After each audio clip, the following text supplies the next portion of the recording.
I've asked two of our Tika well-known Bengal breeders. Rebecca Bosch is from Switzerland, Robin Patterson is from California, and I've asked them to come and give you some background on the Bengal cat and what you can expect and how to care for this magnificent creature. So, thank you, ladies. Good day. We're here to talk to you about the Bengal cat, its history, its appearance, its personality, and Bengal cat care. The history of the Bengal cat is pretty interesting. You know, if you go way back in time to 3000 BC, the leopard cat was actually the first domesticated cat, as the Chinese used it for pest control. But that usually the recognition of becoming the first domesticated cat goes to the African wild cat. The first records we have of leopard cat hybrids are recorded in Harrison Weir's book, Our Cats and All About Them, which was published in 1889. So this concept of hybridizing the leopard cat is not a new one.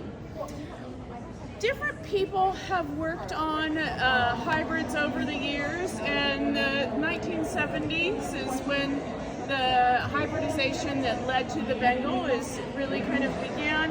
In 1971, Bill Engler shows an F1 Bengal in ACA and ACFA shows in California. And then we had Patricia Warren showing an F1 Bengal in 1979 in CFA shows. And in 1986, Greg and Elizabeth Kent registered 8 male and 8 female F1 and Generation 2 Bengals with Tika.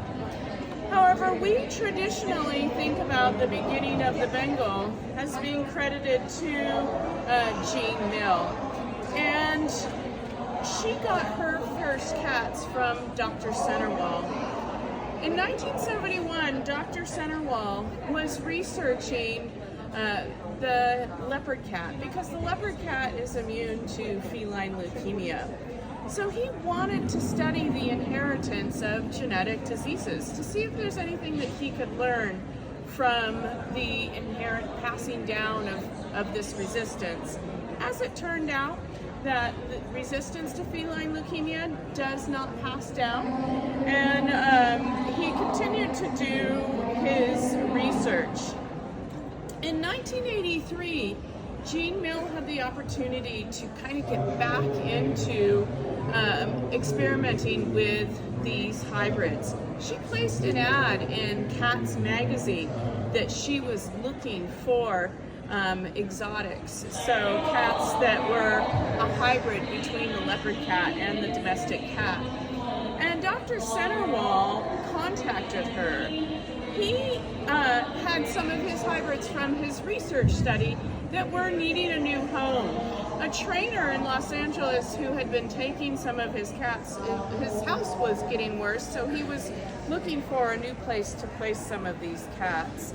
And this is how Jean Mill ended up with Rorschach, Pennybank, and Praline, who are considered to be the first 3 foundational mothers of the Bengal breed. Jean Mill brought in Tori of Delhi, a cat from India, who was found in the rhinoceros cage at an Indian zoo. She thought Tori would be a fantastic cat to breed to these F1s because he was really fiery in coloration, and the F1s often were quite gray in tone. And that is how we introduced Tori of Delhi, who is responsible for the glitter gene that we have today. What I think is super cool about the origin of the Bengal cat is that this breed of cat serves a really important purpose. Jean Mill wanted to offer people a cat that has the looks of a wild cat, but with this wonderful domestic temperament. She wanted to be able to offer that in order to potentially end the private ownership of wildcats. wildcats do not make the best family pet, and therefore she felt if she could offer an alternative of something that looks wild but is super friendly, that would end the desire for people to own wildcats. And finally, she was hoping she could end the fur fashion of people wearing real pelts on their, accessories, their clothing, their shoes. She was hoping that if people owned a cat that looked like this and that slept on their laps in their living rooms, they wouldn't want to wear this coat on their body or as an accessory. So those were her goals in creating the Bengal breed. In 1986, Jean Mill registered her first 3 male and 12 female cats with Tika, and she began to show her cats right here in Virginia and also in New York. Some important dates in Tika with Bengal cats is 1983, Bill Engler registered the very first Bengal cats in Tika.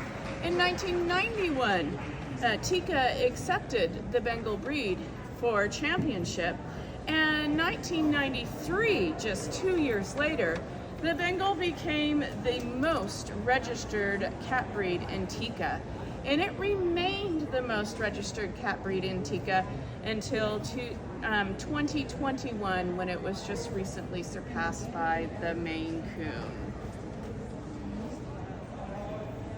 Coon. So Rebecca's going to talk to you a little bit about the appearance of the Bengal cat.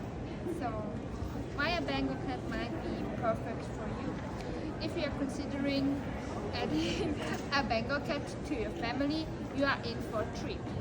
Bengals are unique and kept weight free, known for their striking appearance and engaging personalities. Here is what they make so special. Yeah, you are now looking for her? The head. The head is the face of an elegant and wide charm. The shape of the Bengal head should be broad, a modified wedge, with soft rounded contours. They give them that exotic look, the reminiscent of a white cat, while being perfectly proportioned to their bodies. Then the ears. The ears are medium to small, wide at the base with rounded tips. Then eyes. Bengals have large oval eyes, nearly rounded, that are set wide apart and slightly slanted toward to the base of the ears. Then chin and muscles, they should be small. Then nose and profile, they have a large wide nose with a gentle compact curve, what we can see in this female. Then we go to the body. So sorry.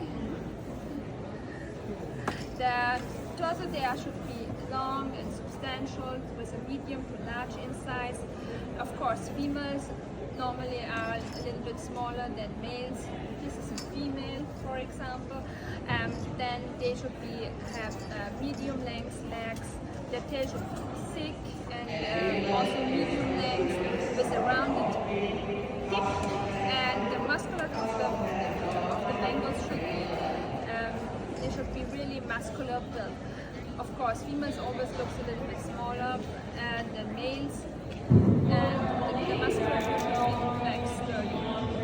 Then coat color and pattern. The Bengal coat is like a work of art. So, the coat is really short to medium in length. It should be dense and luxurious. It's soft, silky. Whether it's soft, silky or plush, the Bengal coat is always a practical delight. So then the pattern, we have different patterns. We have from spotted to marble, then we also have charcoal patterns, and then we have different kinds of rosettes. For example, she has these lovely arrowheads, but what you can see here, they look like arrows. Then we have the donuts, or we have the spotted. Then we have also a marble pattern. So, And the coloring, we have different shades of coloring. Only, for example, in the browns, we have from light brown to really dark brown. Then we have the snows in lynx, pink, or sepia. And then we have also the silvers, and of course also the silver is we are seeing in the snows. So every snow coloring we can also see in silver snow. And the general appearance is we want to have a white beauty with a gently heart. So the overall look, the Bengal cat is a perfect blend of wild beauty and domestic charm. They look like they have just stepped out of the jungle with their sleek, powerful bodies and exotic pattern. But they have the loving temperament of a house cat. They should be athletic, muscular and airy. Bengals are delight to watch as they move with grace and power. Bengals are not just beautiful, they are also full of personality. If you want a cat that's playful and dynamic as it is gorgeous, the Bengal cat must be the right cat for you. So, the personality. Why choose a Bengal cat? Are you looking for a feline companion that's not just a pet, but a sort of endless entertainment? Then maybe the Bengal is the right cat for you. A Bengal is like a breed like no other is. They are active. For example, you can take a Bengal and go out for a walk. I have some kitten owners who started when they are young and started to go outside on a leash, for example. They love to climb on cat trees or go out for a walk in the mountains. I have everything seen. And Bengals are so easy to learn to go on a leash, to walk on a leash, and that they would be really happy because they are always up for an adventure. So then another thing what Bengals really love is they love water. So, and it's not typical cat who loves water, but the Bengals is so excited and loves to have water. For example, they when you are at home and the cat stands in front of the shower and is meowing like, "Oh, mommy, can you please open the water for me?" Then it means, "Mommy, I want to go shower with you."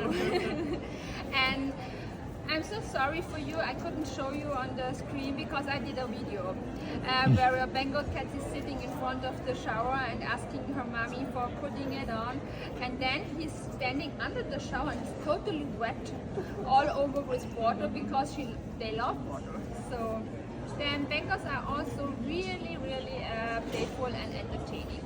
They are also a wonderful match with children.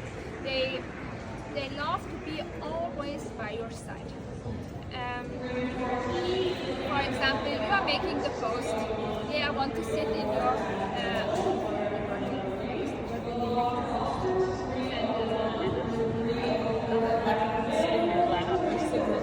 Yes.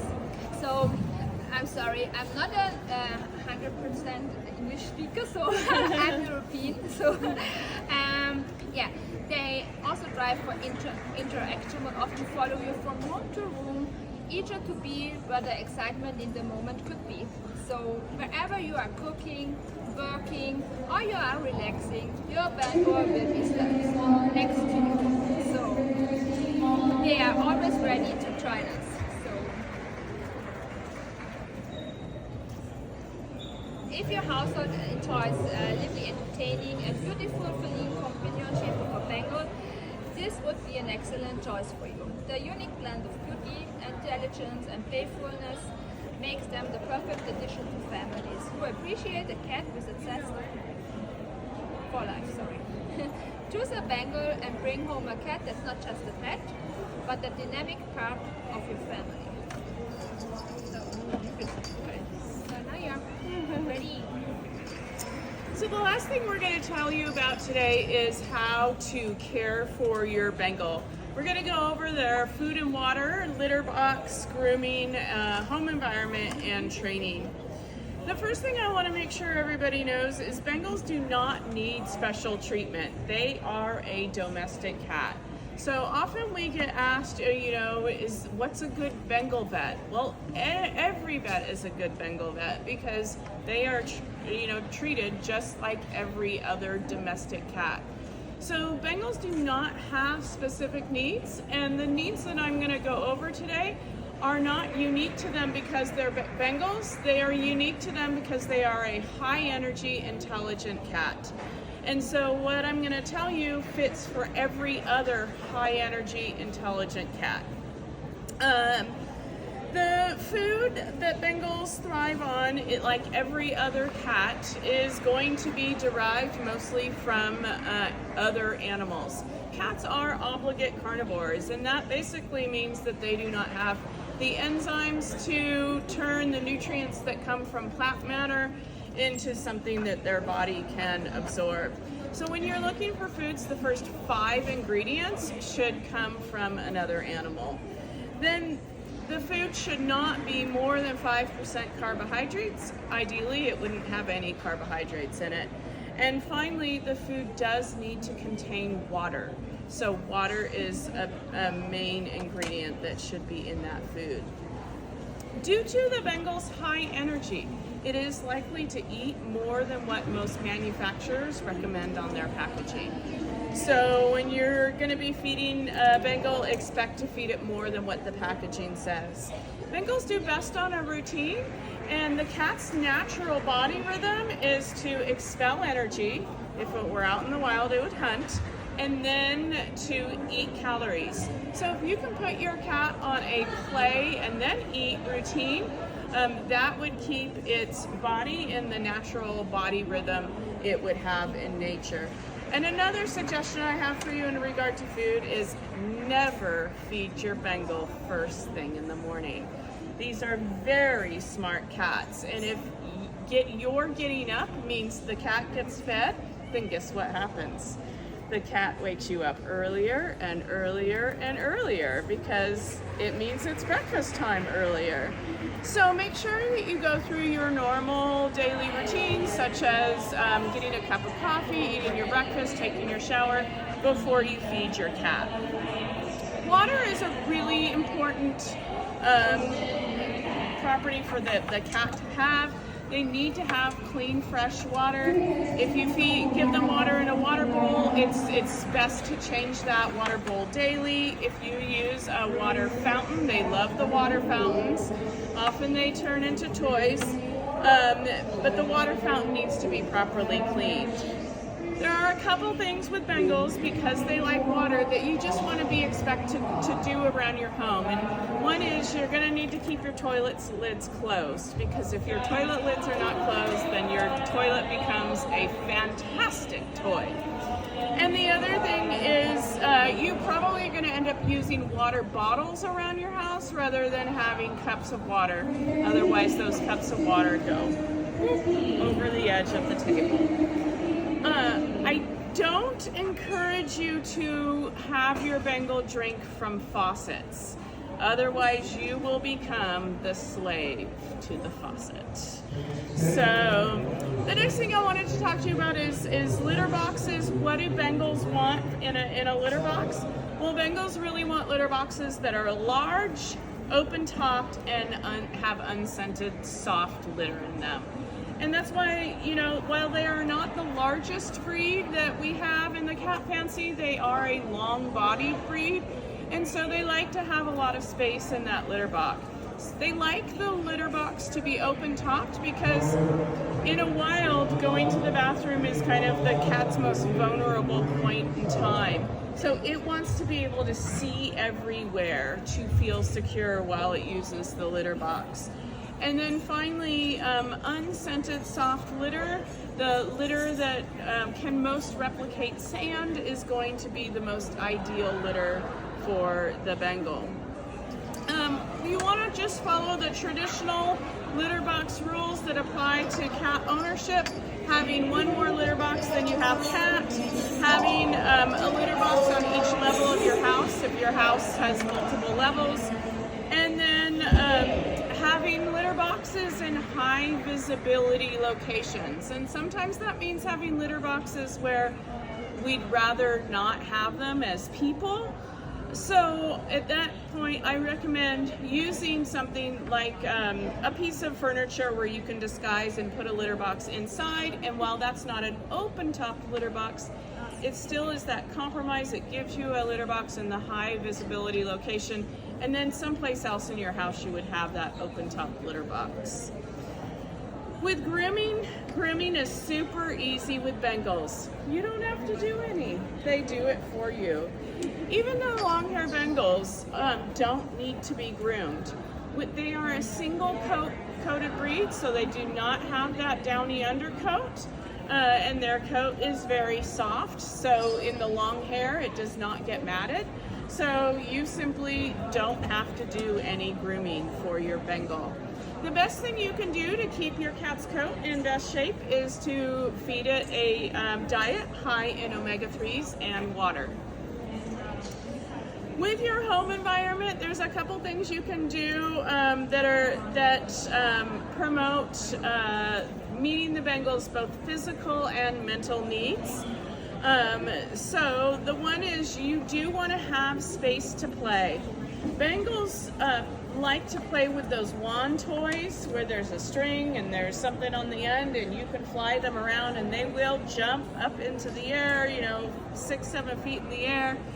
You want to play a Bengal until to the point of panting several times a day. So you do need to have a play area where they can really get moving and running around. Bengals prefer attachments that are made with real fur or deer hide or rabbit fur or feathers. They like real natural materials over the syndicated or synthetic materials. Bengals do descend from a tree-dwelling cat, so they like to have high places. You want to be prepared to have like kitty condos, pretty tall ones, and also the shelving in your house. If you have little children or dogs in your house, and if there's any tension in the relationship between your Bengal and those little children or dogs, then you need more what we call vertical space throughout your house. So if there's any tension with children or animals on the ground, you want to give that cat a lot of space up off the ground to move around the house and keep the cat healthy. Scratching posts are really important for cats. When they are scratching on something, they are leaving a pheromone behind that we cannot smell, but all other cats do. This is their way of establishing their territory in an appropriate manner. And so it is important that you have scratching posts and different types of scratching materials around the house, particularly in windows and doors, especially if you have any outside cats coming around the outside of your house. Cat wheels are fantastic a way for Bengals to get their excess energy out. So a cat wheel does not replace the play sessions. You still need to plan to play with your Bengal daily, but it does supplement those play sessions. So it helps to keep the cats energized. If you're struggling to give your Bengal cat enough playtime on your own, one of the best ways to solve that problem is to get a second high energy pet. It doesn't have to be a cat, it doesn't have to be another Bengal, and it can even be a small dog. But what it must be is high energy. So a small high energy dog or another high energy cat, so they can rough and tumble and run around the house together. It really kind of makes Bengal ownership a little bit easier having a second high energy pet. You do want to protect your valuables before bringing a Bengal home. If you have stuff that's really important, we recommend that you put it behind glass case. If it's, moderately important, you can try keeping it in place with museum putty. But you want to just remember that anything that is not attached can potentially be turned into your Bengal's favorite toy. Puzzle toys are an important thing to have with Bengals because it's kind of like toddlers. If you can tire the brain, then you will also tire the body. You want to rotate your puzzle toys so it's not the same puzzle toys every day. You get the little feeders that you can hide. You want to change your hiding spots so you're not hiding them in the same spots every day. Because again, these guys are smart. If you do something the same every day, then they become bored with it.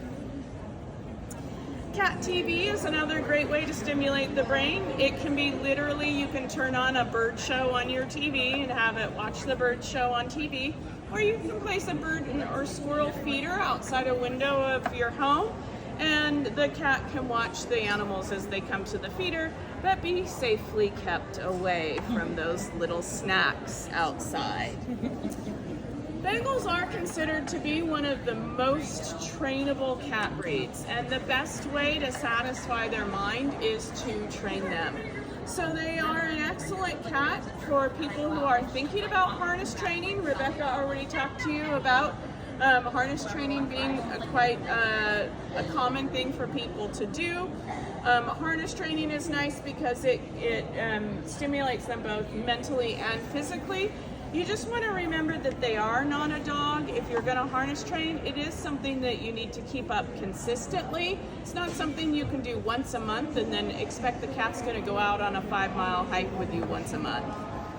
And then finally there is clicker training. And clicker training is great because not only can you teach your cat to do tricks and things that are fun, but you can train your cat to do things that are really important. So you could train your cat to go into a carrier, and then if you ever needed to evacuate your cat, you would have your cat trained to go into a carrier on a command. You can train your cat to stay off the kitchen counters. That can all be done through clicker training. So clicker training is the way that you can modify your cat's behavior. Cats are not like dogs. They're not looking to please. So when you're training your cat, it is your job to show it that whatever it is you want is advantageous to the cat as well. And that is all we have for you today on Bengal cats, and we're happy to answer any questions that you may have.